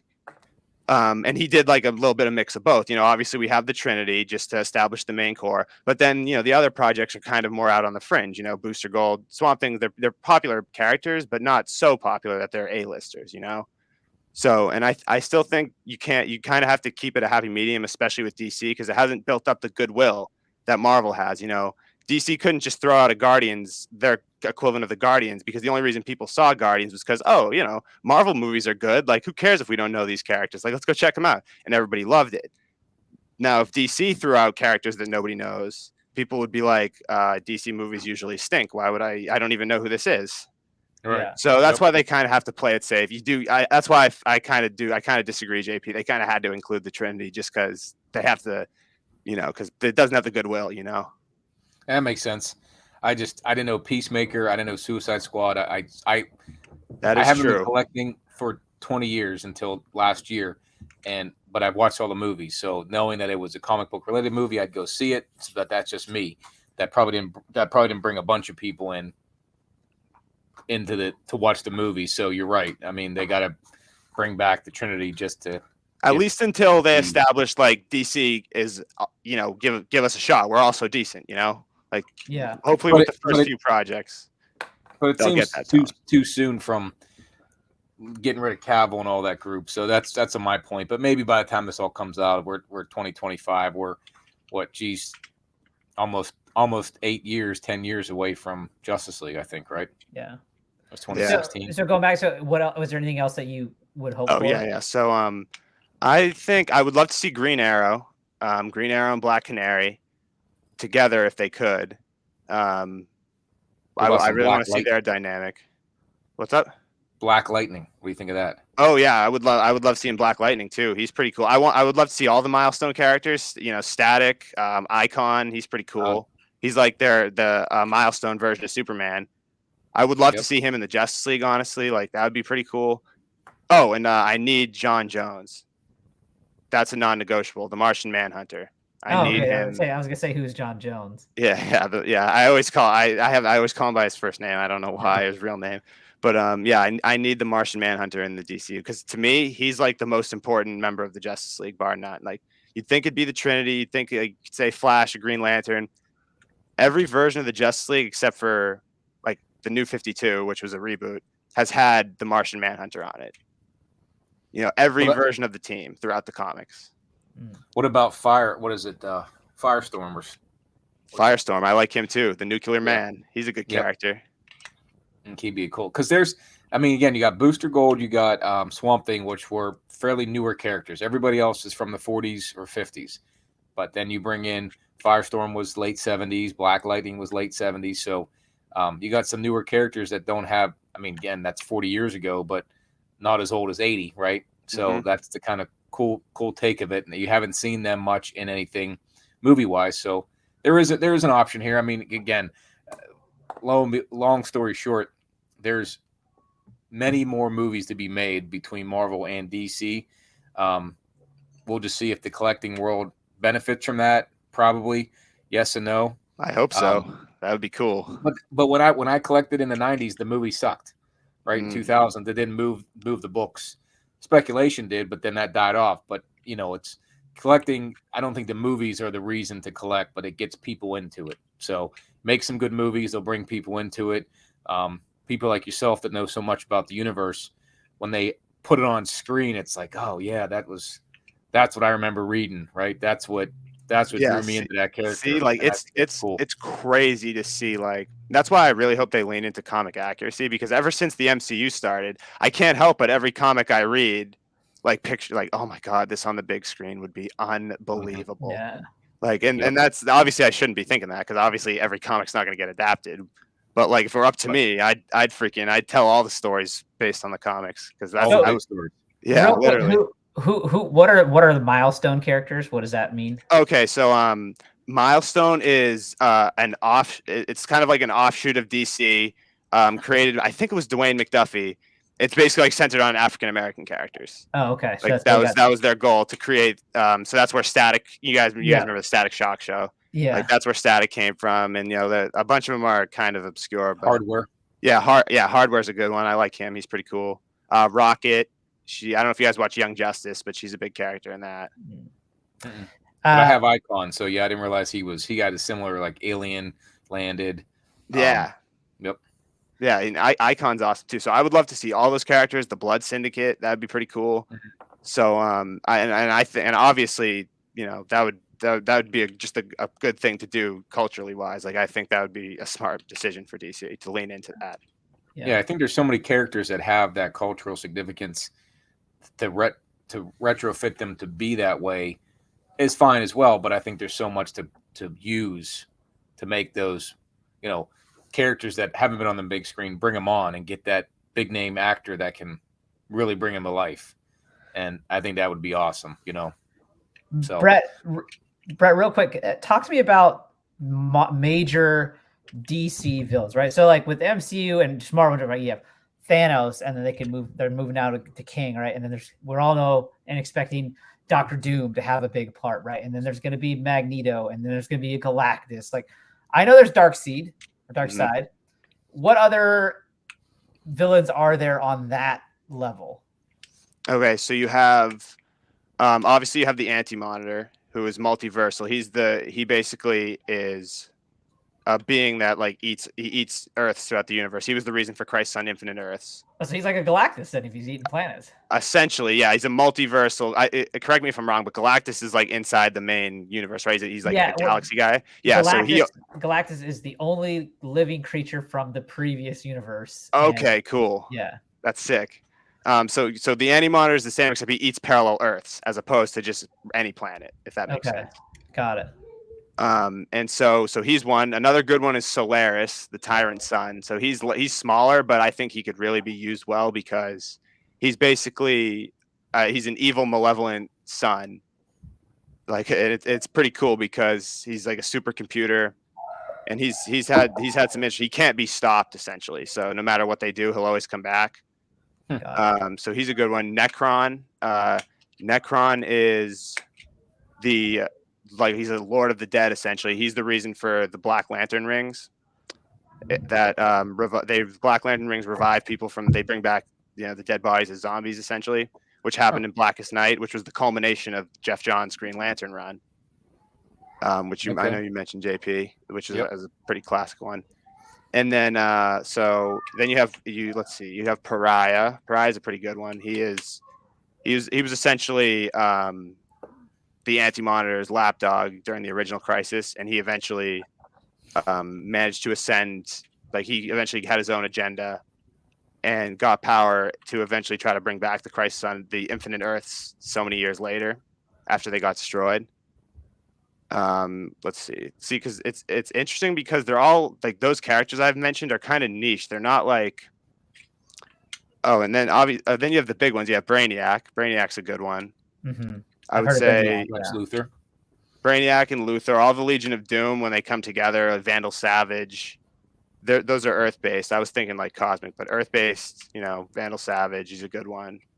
He's immortal. He can't. So you were saying that. So then let's talk event wise. You think this first thing is now going to lead up to the Crisis event, which it seems to be like the most well known DC major event. Are there other like in Marvel? You have Infinity Gauntlet, Secret Wars, Annihilation Quest, Civil War. What other DC big events are there? So you have Blackest Night, which I mentioned. That's a big one. You have Batman. Like you have single character focused events like No Man's Land. That's like a Nightfall. There's stuff like that. Then you have Infinite Crisis, which is the sequel, the pseudo sequel to Crisis on Infinite Earths. It brought back some of the same ideas. It was involving a group of survivors from the original Earth Prime. And then you have the Final Crisis, which is dark. There's a theme here, obviously. Yeah. And you have the Final Crisis, which is Dark Side, which wasn't the Final Crisis. Spoiler alert. Ultimate Crisis. Yeah, and then obviously Flashpoint, which they're gonna blow already, which is tough. Okay. And then you have some smaller ones like Millennium in the '90s, which was the Manhunters, the Manhunters are before the Green Lantern Corps, the Guardians of the Universe, the little blue guys. They thought that it would be better to have robots being their police force. And then when that went horribly wrong, as anybody could have predicted, they said, okay, then they tried the Green Lantern Corps. So the Green Lantern Corps was actually their second attempt at a universe police force. Okay. And so in Millennium, the Manhunters gained sentience and basically infiltrated Earth, replaced a bunch of people, kind of like similar to Secret Invasion. And so that happened. And then a couple years after that, they had Invasion, which was all these interstellar factions. Oh, look at that. Oh, yeah, there you go. This was drawn by McFarlane. Oh, was it really? Yep. That's cool. There's 3 issues of it, and McFarlane drew. Everyone talks about this. Came about at the same time as Batman 423, so you can see the early cape work on Superman that he did for Spawn and Batman. So it's pretty cool. That's so cool. Yeah. So you can find them cheap somewhere, but it's drawn by McFarlane. But I should read that because I got all 3. Like I don't have a whole lot of storylines. Secret Wars, I got the 2015 run. I have this run, and I got the trade paperback for Dark Knight, Frank Miller. So I got 3 things I can read and at least get to the end of something. But I didn't know that would be a cool storyline if they did bring that out there from what I see on here. So yeah, and it's for such a grandiose storyline. It's still like in the grand scheme, it's kind of small scale. It's I say simple. It's just a bunch of alien factions getting together and invading Earth. And for comic books, that's simple. Yeah, that could make an easy arc inside a bigger arc. Yeah, like that could be your Loki of the Infinity Saga. Yep. Yeah, exactly. So plenty to come by. I'm excited for the DC universe. I guess I started speccing early on some of this stuff, thinking, with James Gunn, the announcement, and so hopefully some of that comes to fruition. But it's just good to see good characters on the screen that you all can enjoy, and then have podcasts and talk about them for hours on end, because I totally enjoy going into the ins and outs, because I think DC has one of the better deep writing, I think their stuff is real deep where they go with some of their items. So as much as I don't know the writing, but the storylines I hear, I'm like, man, that sounds like that'd be a great storyline. Like, it isn't campy, even though Robin was, but most of the storylines from DC are not campy. They're deep. So and it's funny, Robin was campy until they decide to have him killed. I know, and then Jesus people Christ, they voted on that, and we voted voted on that, for right? his death, yo. And he got beat with a crowbar. He got beaten with a crowbar. Nasty stuff. Which is why Red Hood, he wears that red hood because that's Jason Todd, right? Mm-hmm. And it's funny how things work out, because apparently the rumor is that some dude back in the day like rigged a bot to kill off Jason. Like, some dude hated Jason so much that he made a bot vote 800 times. So first ever bot. That's the rumor. Like, yeah, like literally, like he somehow like managed to set something up to keep calling over and over again. Now that's just a rumor, but Matthew Broderick from War Games that wrote the bot for that. So, but it's funny. It ended up working out because Red Hood is obviously immensely popular now with the comeback. Which there was Jason's one comeback. from the 40s, right? There was Red Hood from the 40s, but that's not the same one. Well, the Red Hood from the 40s was actually the Joker. Yeah. So that's part of also why Jason calls himself Red Hood as a big FU to the Joker, which of course doesn't. The Joker doesn't see it that way. He thinks it's hilarious, but it makes Jason happy. Nice. Yeah. That's okay. Because I see like the Red Hood, I'm like, I want to get that issue with Batman and the Red Hood fighting, and then I was like, is that the first appearance? And then I go back, it's like 1940 something, $6,000. I'm like, forget it. That Detective Comic Books, that's like a super valuable book, and it's because it's the origin of the Joker, and so it was unveiled that the Red Hood in that was the Joker. Yeah, so that's an untouchable book right now. So I won't get that one, but. Brett, real quick, why don't you tell us a little bit about Character Crave, since do you that with a couple people, or explain that up to us? Yeah, definitely. So honestly, it's funny. I followed the page before I got involved with it. I just followed it for a while, and the guy who runs it, Jake. So tell me, what is the page exactly? Oh yeah, so it's an Instagram. It's a page on Instagram. We have a YouTube channel, and we're on TikTok, but that's like after the fact. And we basically just post comic facts, on the Instagram, and on the YouTube we do breakdowns on issues. So the idea is, if you don't have time to read a whole comic, you can consume the gist of an entire issue in 3 to 4 minutes. And I'll write up a little breakdown of what happens in the issue, and Jake will edit and narrate it. Oh, nice. And it's pretty cool. It's intended to be able people to consume the most of what happens in a comic book and see the panels in a short time if they don't have time to read it. And so I followed the page for a while, and then he eventually reached out saying like he wanted to add some people to the team, and I was like, yeah, like I'm down to help out. Like, I love comic books, I live and breathe this stuff, so I'll help. And he was like, yeah, definitely come on board. So I've been helping him since the new year. So I'm still pretty new to it. But so just this new year, you guys have 103,000 followers. Yeah, he built all that stuff up. I'm pretty sure most of them are. We don't have 103,000 followers worth of interaction. I'll say that. Yeah, that's awesome though. Holy crap. Yeah. I was gonna say when I first I didn't even think he would get back to me, because I was like, nah, this dude definitely has like mad people like hitting him up 100,000 followers, and it was pretty cool. Yeah, and that's awesome. I could use that, because you can give me the synopsis of these storylines in 3 or 4 minutes. It's a cool feed. I started following it after I heard him on Geekable. So yeah, it's definitely a cool feed. And then why don't you just finish off with, why don't you tell us a bit about your writing aspirations?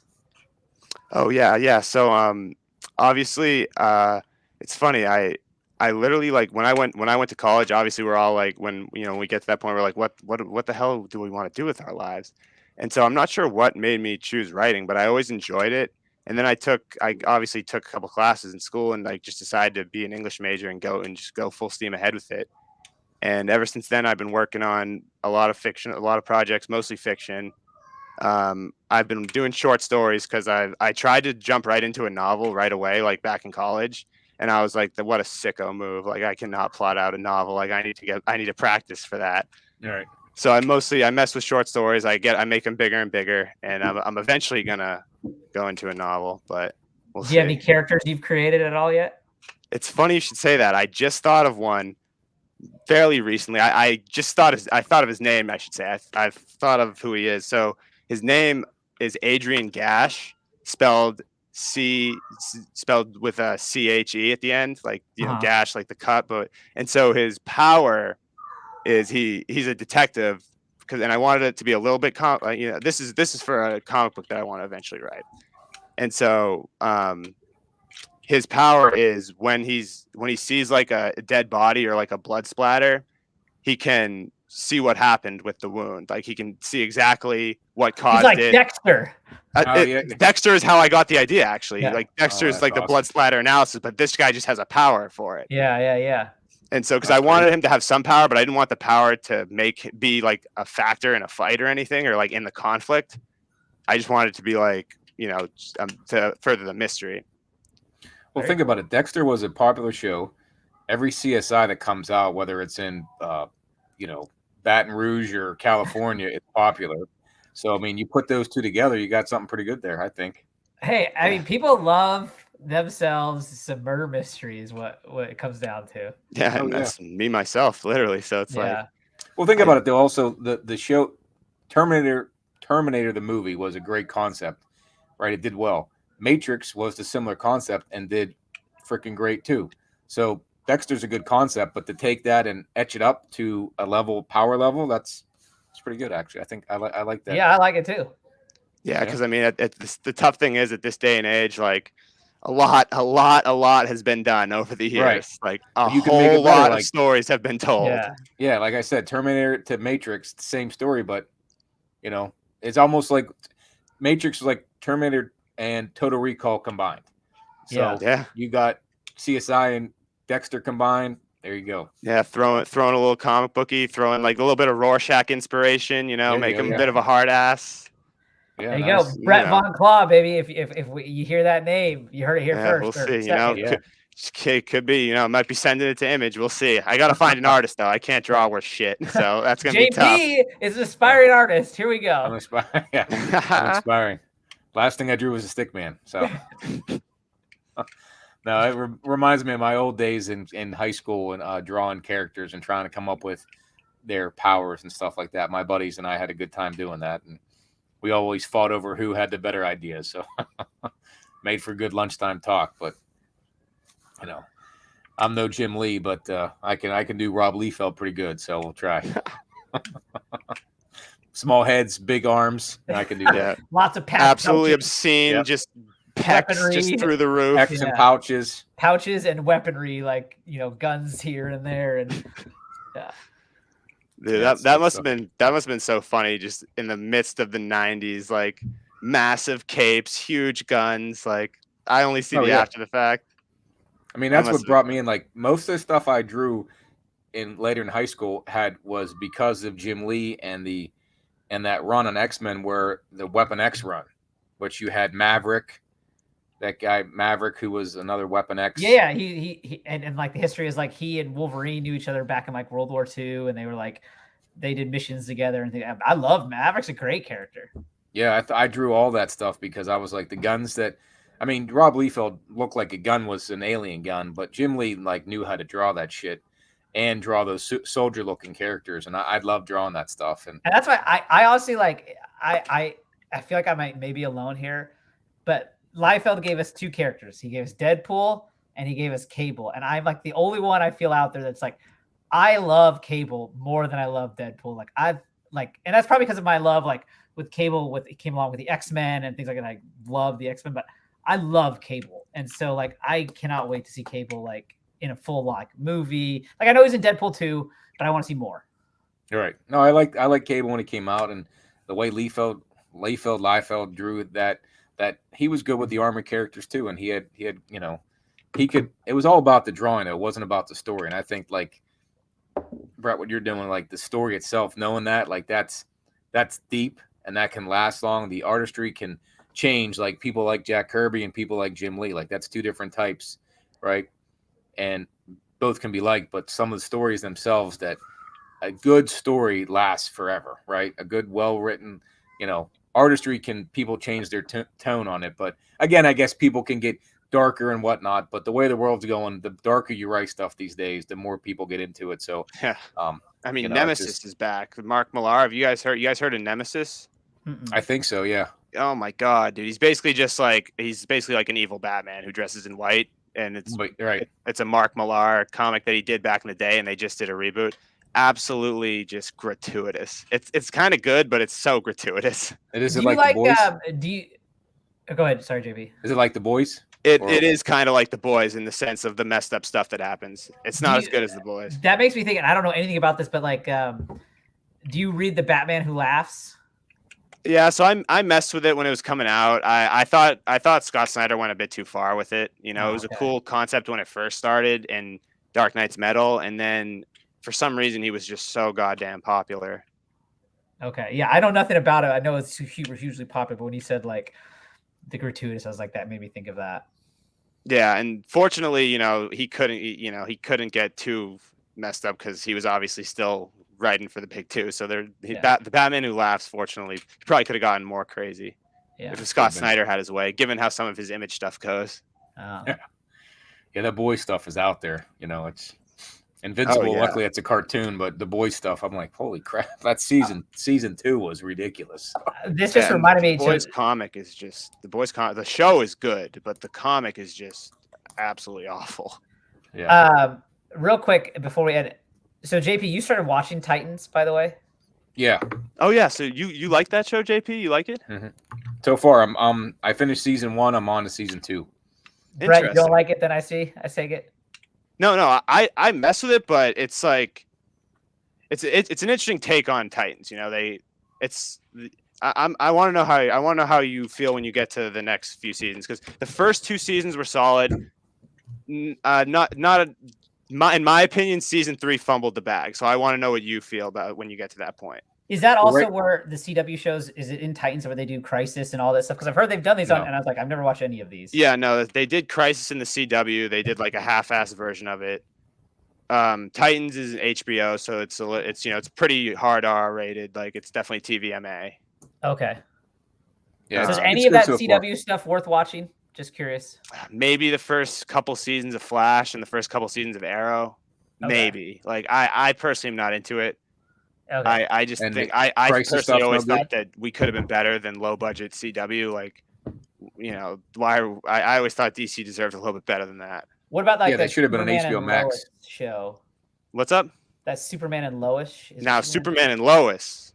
That started on the CW. Now it's HBO. That you should definitely watch. Okay. I should have prefaced that. I don't even consider that CW because it's just the quality is night and day. Oh, all right. Well, there you go. I got to watch it. Yeah, Titans is good. It's gritty, and I saw Superman and Lois, so that's going to be like I'm catching up on all kind of stuff that I didn't watch as much TV during COVID. I don't know what I was doing, but it wasn't like I watched Game of Thrones finally during COVID, and that was it. But that took a long time. Yeah, there's a lot of content there. There's 8 seasons of that, so like now I'm getting into Ted Lasso and Titans, and then it's like a little bit behind the 8 ball. So Doom Patrol is pretty good too, honestly. Which one? Doom Patrol. Yeah, which is where I'm at now in Titans. Is Doom Patrol is in it. Okay, like, I knew who they were. I'm like, that's Brandon Fraser right there. That's like, okay, cool. So that must have been where they started. Then they got their own show after that, right? Yeah. That episode was essentially a backdoor pilot. Okay.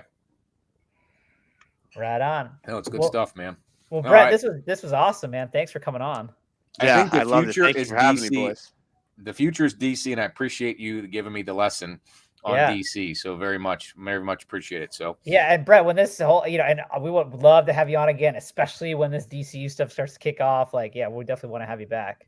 Yeah, hopefully it all hits the way we want it to. I think we can all agree that the DC universe coming together and having a coherent universe is best for everybody. Because let's not pretend like if DC starts to put it together, that fire is going to be lit under Marvel real quick. I said that exact thing. Competition is a beautiful thing, and like if DC kicks out, and especially too, like on the show side, like if their shows are awesome, like Disney or Marvel's gotta level up. Like they've been complacent in Phase 4, and like they need competition. Absolutely, 100%. I do think the shows are going to be good this year, though. Secret Invasion and Loki. I think. Those are 2 shows and I think Loki was the only good show that they have done. So, No, yeah, I agree 100% with that comment. We'll see. Brett, I appreciate you coming on. Brett from Character Crave, check him out on IG. I look forward to seeing what you're going to write. And like Rohan said, we'll have you back on sooner than later here, hopefully before 2025. Hopefully there's some good announcements sooner than later from DC. So appreciate the lesson here, and I appreciate you being on. So thanks everybody. Peace out. Thanks, Later. boys.